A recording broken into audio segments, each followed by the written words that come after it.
लोकसभा निवडणूक आचारसंहिता काळात सुरू असलेल्या रात्रीच्या गस्ती दरम्यान निरीक्षक राज्य उत्पादन शुल्क कळवण विभागाच्या पथकाला मिळालेल्या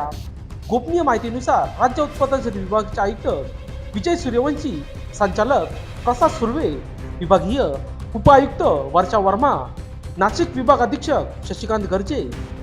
सु तांबारे यांच्या मार्गदर्शनाखाली कळवण विभागाने दिनांक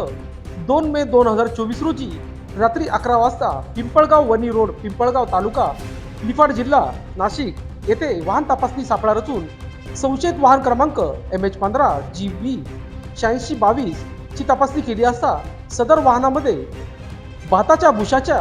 कोंड्याखाली अवैधरित्या देशी दारू टँगो पंच 180 ml च्या एकूण 1440 बाटल्या, imperial blue whisky 180 milli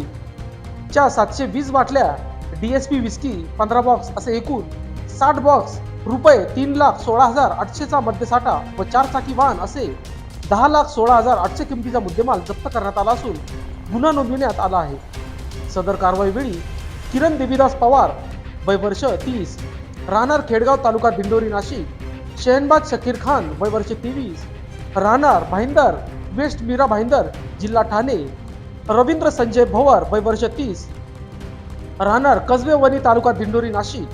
Gokul Devidas Dambale वय वर्ष 26 राहणार पांडाने दिंडोरी नाशिक, विशाल संपत बागुल वय वर्ष 19 राहणार निंबारपाडा उंबरठाण सुरगाणा, सागर रवींद्र महाले वय वर्ष 21 राहणार निंबारपाडा उंबरठाण सुरगाणा या 6 इसमांविरोधात दारूबंदी अधिनियमाच्या कलमनुसार गुन्हा नोंद करण्यात आला आहे. सदर कारवाई चंद्रकांत पाटील, दुय्यम निरीक्षक MD कोंडे, राम डंबरे, SK शिंदे, जवान सर्वश्री, दीपक आव्हाड, गोकुळ शिंदे, विलास कुवर, गोरख गरुड यांनी यशस्वीरित्या ही कामगिरी पार पाडली आहे. सदर गुन्ह्याचा पुढील तपास निरीक्षक चंद्रकांत पाटील हे करीत आहेत. लोकशास्त्र न्यूजसाठी विशेष प्रतिनिधी कळवण.